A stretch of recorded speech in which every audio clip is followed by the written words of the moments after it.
लोकसभा से तीसरी बार जो है पर्चा भरेंगे पीएम मोदी। नामांकन से पहले काल भैरव के करेंगे दर्शन पूजन। मुख्यमंत्री योगी आदित्यनाथ नामांकन में मौजूद रहेंगे। इसके साथ ही बीजेपी शासित 12 राज्यों के मुख्यमंत्री भी शामिल होंगे। केंद्रीय मंत्री और बीजेपी पदाधिकारी भी मौजूद रहेंगे। मां गंगा को नमन कर स्नान करेंगे पीएम मोदी। काल भैरव के दर्शन के बाद पीएम मोदी कलेक्ट्रेट जाएंगे। नामांकन के बाद रुद्राक्ष कन्वेंशन सेंटर में बैठक लेंगे। तो ये बड़ी जानकारी आपको दे रहे हैं। आपको बता दें कि तीसरी बार वाराणसी से जो है पीएम मोदी अपना नामांकन दाखिल कर रहे हैं। आज अपना नामांकन भरेंगे।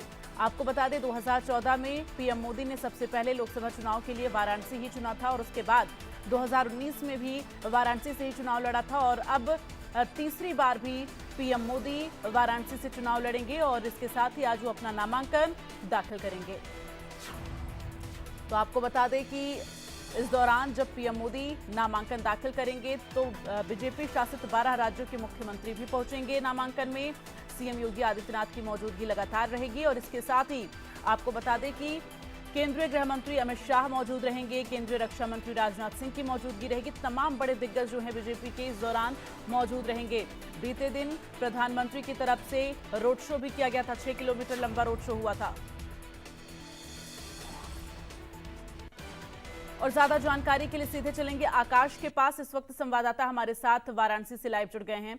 आकाश, क्या जानकारी मिल रही है? पीएम मोदी आज अपना नामांकन दाखिल करेंगे। नामांकन को लेकर बीजेपी की क्या कुछ तैयारियां हैं, बताएं। देखिए, नामांकन को लेकर भारतीय जनता पार्टी पहले से ही तैयार थी। कल रोड शो हुआ, पीएम मोदी का भव्य रोड शो देखने को मिला। लगभग 8 लाख से ज्यादा जो काशीवासी है वो सड़कों पर उतर के पीएम मोदी का अभिवादन कर रहे थे। हालांकि कुछ ही देर बाद प्रधानमंत्री नरेंद्र मोदी इन्हीं रास्तों से होते हुए दशाश्वमेध घाट पे जाएंगे, जहां पे विधिवत गंगा पूजन होगा। स्नान ध्यान करने के बाद क्रूज पर सवार होकर नमो घाट जाएंगे और नमो घाट से बाय रोड होते हुए काल भैरव मंदिर जाएंगे, जिसे काशी का कोतवाल कहा जाता है। वहां पे भी विधिवत पूजा अर्चना होगा। उसके बाद ताज होटल जाएंगे, जहाँ पे एनडीए शासित प्रदेश तमाम 12 राज्य के मुख्यमंत्रियों के साथ बैठक करेंगे। 30 केंद्रीय मंत्री रहेंगे, उनसे वार्ता चलेगी और 11:40 में पीएम मोदी जिला मुख्यालय पे नॉमिनेशन दाखिल करने जाएंगे। हालांकि ये नॉमिनेशन दाखिल करने का जो समय है ये पुष्प नक्षत्र बताया जा रहा है। इस नक्षत्र में यदि जानकार की माने तो इस नक्षत्र में भी कोई पर्चा दाखिल करता है तो जीत का श्रेय मिलता है, मां गंगा का आशीर्वाद रहता है, बाबा विश्वनाथ का साथ होता है। इसी को लेकर ये पुष्प नक्षत्र चुना गया है। हालांकि तैयारियां पूरी कर ली गई है। कुछ ही देर बाद जब प्रधानमंत्री नरेंद्र मोदी दशाश्वमेध घाट जाएंगे तो पहले स्नान ध्यान पूजा अर्चना करने के बाद जो आगे की प्रक्रिया है वो करेंगे।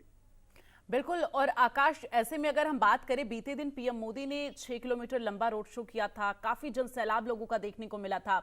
ऐसे में अगर हम बात करें तो आज नामांकन के दौरान क्या कुछ तस्वीरें देखने को मिल सकती है और अभी मौजूदा समय में जो है इस वक्त वाराणसी में क्या माहौल नजर आ रहा है? देखिए, यदि वाराणसी के माहौल के बारे में पूछेंगे तो वाराणसी की माहौल एकदम बम बम बोल रही है। पीएम मोदी का स्वागत कल जिस तरीके से काशीवासियों ने किया उसे देखकर आप ये नहीं कर सकती कि पीएम मोदी के इसको लेकर कितने खुश नजर आ रहे हैं ये लोग। हालांकि कल बिना बुलाए भीड़ थी, इतना जम के लोग चाहे दोनों सभी समुदाय के लोग थे, पीएम मोदी का अभिवादन किया, उनका स्वागत किया। हालांकि आज की बात करें तो आज प्रधानमंत्री का घोषित रोड शो माना जा रहा है, क्योंकि देखिए तस्वीर आपको दिखा दूं, देखिए बैरिकेडिंग अभी भी लगी हुई है। तो ये माना जा रहा है कि पीएम मोदी जब इधर से गुजरेंगे तो यहाँ पे लोग मौजूद रहेंगे। हालांकि सुबह का समय है, काशी में सुबह के समय इतनी भीड़ देखने को नहीं मिलती।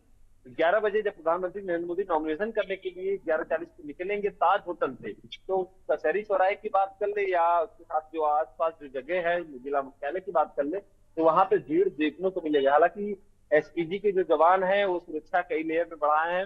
एटीएस के जवान के साथ साथ 5000 अर्धसैनिक बल मंगाए गए हैं बाहर से। तो ये तो माना जा सकता है कि भीड़ उतना नहीं रहेगा जितना कल भीड़ देखने को मिला था पीएम मोदी के रोड शो में।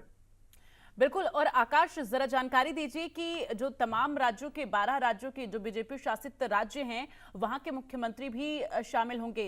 क्या मुख्यमंत्रियों के पहुंचने का सिलसिला शुरू हो गया है? और ये भी जानकारी दीजिए कि पीएम मोदी जो है घाट पर स्नान के लिए कितने बजे वो पहुंचेंगे, समय क्या कुछ होगा? देखिए, पीएम मोदी का घाट पे स्नान का समय तकरीबन 9 बजे बताया जा रहा है और 9 बजे पीएम मोदी दशाश्वमेध घाट पे पहुंच जाएंगे, विधिवत पूजा अर्चना करेंगे। और रह गई बात 12 जो राज्य के मुख्यमंत्री हैं वो काशी में पहले ही पहुंच चुके हैं। होटल ताज में विश्राम कर रहे हैं। 20 केंद्रीय मंत्री है, खुद रक्षा मंत्री राजनाथ सिंह, उसके साथ ही केंद्रीय गृह मंत्री अमित शाह भी काशी में मौजूद है। तो पीएम मोदी के साथ रक्षा मंत्री के साथ ही गृह मंत्री नॉमिनेशन फाइल करने के दौरान अंदर मौजूद रहेंगे। तो जो प्रक्रिया है वो पूरी हो गई है, जो तैयारियां है भारतीय जनता पार्टी की, जो स्वागत को लेकर तैयारियां है वो भी तकरीबन पूरी हो चुकी है।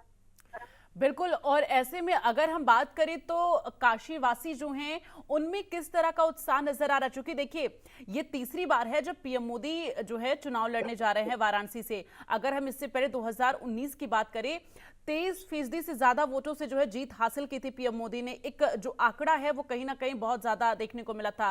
4,79,000 से ज्यादा वोट हासिल किया था उन्होंने, उससे ज्यादा वोटों से वो जीते थे। ऐसे में 2024 में क्या कयास लगाए जा रहे हैं, किस तरह के अभी माहौल जो नजर आ रहे हैं उससे क्या उम्मीद लग रही है?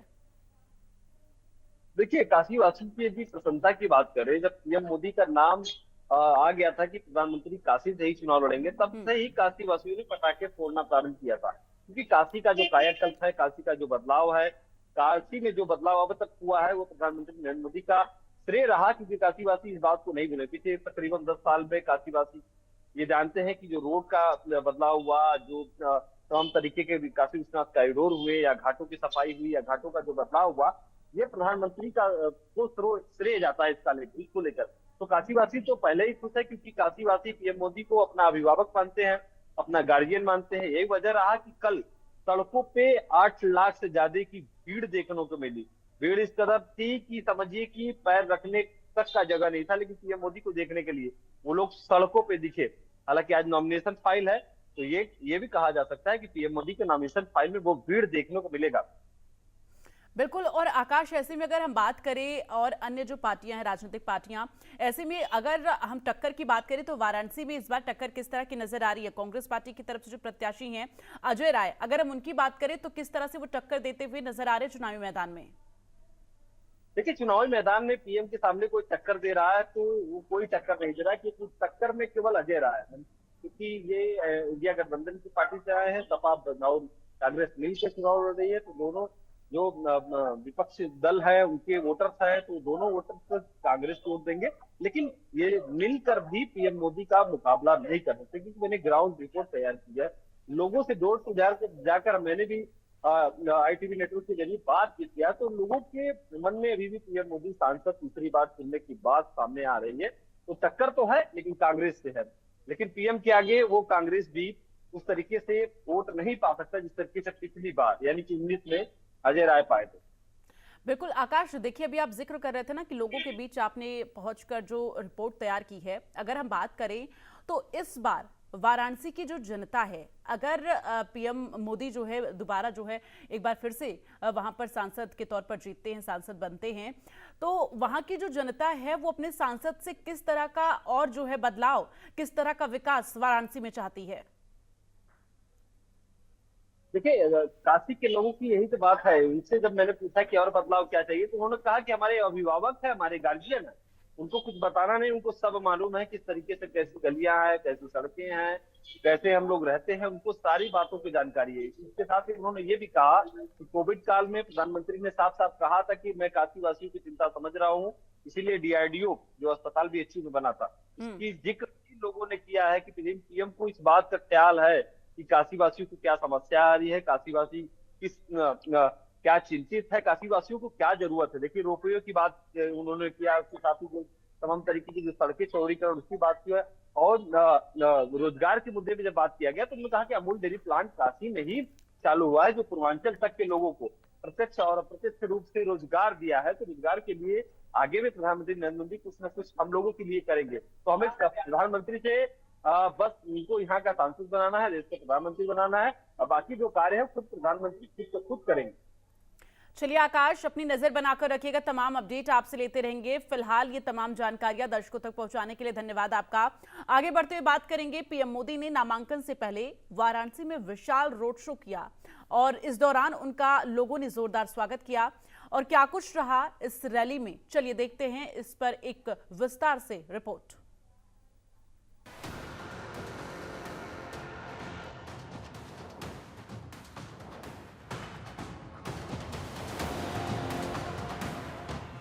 मोदी हमार, काशी हमार, चहुं ओर जय जयकार। स्वागत में खड़ा रहा काशी, अभिवादन करता रहा वाराणसी। शहर का कायाकल्प करने वाला आया, गंगा की लहरों ने सिर आंखों पर बिठाया। मोदी आए, महामना की प्रतिमा पर पुष्प चढ़ाए। बनारस हिंदू विश्वविद्यालय देने वाली महान शख्सियत का अभिवादन किया और फिर रथ पर सवार हो गए। हाथ जोड़कर लोगों का अभिवादन किया और पीएम मोदी का रथ सारथी योगी आदित्यनाथ के साथ काशी विश्वनाथ मंदिर की ओर प्रस्थान कर गया। दोनों तरफ जो भीड़ है प्रधानमंत्री नरेंद्र मोदी का स्वागत कर रही है। मैं अपने कैमरामैन दीपक से कहूंगा, ये देखिए किस तरीके से पब्लिक जो है प्रधानमंत्री नरेंद्र मोदी के काफिले के पीछे जा रही है, भाग रही है। दोनों तरफ महिलाएं जो है प्रधानमंत्री नरेंद्र मोदी का स्वागत कर रही हैं, उनके ऊपर गुलाब छिड़क रही हैं और उनके सम्मान में गीत गा रही हैं। आप सुन रहे, देखिए किस तरह से हर हर महादेव का नारा लग रहा है। इसका एम्बियंस आवाज सुनाई पड़ रही होगी क्योंकि मोदी इस बार तीसरी बार जो है यहां से चुनाव लड़ने जा रहे हैं। ऐसे में प्रधानमंत्री नरेंद्र मोदी को भी बनारस की जनता से बड़ी अपेक्षाएं हो गई हैं। रोड शो में उमड़ा सारा शहर पीएम को देखना चाहते थे एक नजर। पीएम मोदी का रथ पग पग कर आगे बढ़ता रहा। पीएम मोदी काशी वासियों का अभिवादन हाथ हिलाकर करते रहे। कोई बुजुर्ग दिखा तो हाथ जोड़कर नतमस्तक हो गए। बच्चे ने मोदी मोदी पुकारा तो चेहरे पर मुस्कुराहट बिखेर कर दुलार छिड़कते रहे। पीएम के इसी स्नेह, इसी दुलार पर काशीवासी बेशुमार प्यार उड़ेलते रहे। मुस्लिमों ने बरसाए पीएम पर फूल, सर्वधर्म को पीएम मोदी कबूल। मोदी के काफिले में हर पल नया रंग दिखाई देता रहा। बीजेपी कार्यकर्ताओं का उत्साह सातवें आसमान पर रहा। आम लोगों के मन को पीएम के दीदार से सुकून मिला था। मुस्लिमों ने गुलाब के फूल बरसाकर बता दिया कि जीत का मार्जिन पहले से भी बड़ा होगा और सर्व समाज ने संदेश दे दिया कि मोदी के मुकाबले हिंदुस्तान में कोई कहीं नहीं खड़ा होगा। मुमुक्षु भवन पर पीएम मोदी के स्वागत में सन्यासी और बटुकों ने पुष्प वर्षा की। 80 चौराहे पर कबीरवाणी भजनों से पीएम का सत्कार किया गया। शिवाला पर गुरुकुल की छात्राओं ने हाथ जोड़कर पीएम को नमस्कार किया। महामना चौक के करीब भरतनाट्यम नृत्य से पीएम के कामों को सराहा गया। संत रविदास द्वार पर सर्व समाज ने अभिवादन किया और मदनपुरा पर बिस्मिल्लाह खान के वंशज ने मंगल शहनाई बजाकर पीएम मोदी को काशी की तरफ से जीत पक्की होने का प्रमाण दिया। प्रधानमंत्री नरेंद्र मोदी का रोड शो है और हम मदनपुरा में इसमें मौजूद है। तो कुछ लोग हैं बातचीत करने के लिए। भाई साहब, ये बताइए कि आज प्रधानमंत्री नरेंद्र मोदी का जो रोड शो है आपके मदनपुरा से होकर चलेगा, किस तरह से देखते हैं? अरे बहुत अच्छा देखते हैं। हमारा प्राइम मिनिस्टर आ रहा है, हम उसके स्वागत के लिए अपना काम धंधा छोड़ के लगे हुए हैं। सारा सब लोग सपोर्ट में है, फूल माला बरसाएंगे। इससे अच्छा क्या है कि हमको जाना नहीं पड़ा, वो हमारे इधर पे आ रहे हैं। इससे अच्छा क्या है? लोग कहते हैं कि बनारस सांसद नहीं चुनता, प्रधानमंत्री चुनते हैं। बिल्कुल, आप देखते ही हैं 10 साल से। आप बताइए कि टेबल बेचने आता है वो भी बोलता है 400 का, फिर वो 150 का देके चले ही जाता है। अच्छा, जब टेबल बेचने आता है तो 400 चिल्लाता है, फिर वो 150 रुपये का देके चला जाता है। क्या कहना चाह मतलब हम क्या कहें, उसका मतलब क्या हुआ? कुछ बोलोगे भक्त चिल्लाएंगे, कुछ बोलना ही बेकार है। सच्चाई यहाँ पे सच्चाई नहीं बोल सकते। देखिए, इलाका है मुस्लिमों का, यहाँ से मोदी जी का काफिला गुजरेगा, क्या तैयारियां हैं, किस तरह से पूरे माहौल को देख रहे हैं आप? माहौल तो अच्छा बना हुआ है, लेकिन बनारस का जो है बुनकर समाज बहुत परेशान है। यहाँ से 2.5 लाख लोग यहाँ से बेंगलोर, सूरत और भी जगह चले गए। यहाँ कारोबार एकदम नहीं चल रहा है, एकदम ठप पड़ा हुआ है। कम से कम 50,000 पावर लूम आज की एनी टाइम में बंद है हमारा। पर्यटक यहाँ पर बढ़े हैं और पर्यटक के बाद जैसे देखा जाए तो व्यवसाय भी बढ़ा है, साड़ियों का व्यवसाय। बात है कि पर्यटक तो बढ़ा हुआ है, साड़ियों की दुकान ज़्यादा से ज़्यादा खुली हुई है, उसके बावजूद भी इतना मंदा की साड़ियाँ बिक नहीं रही है। ये नहीं समझ में आ रहा है।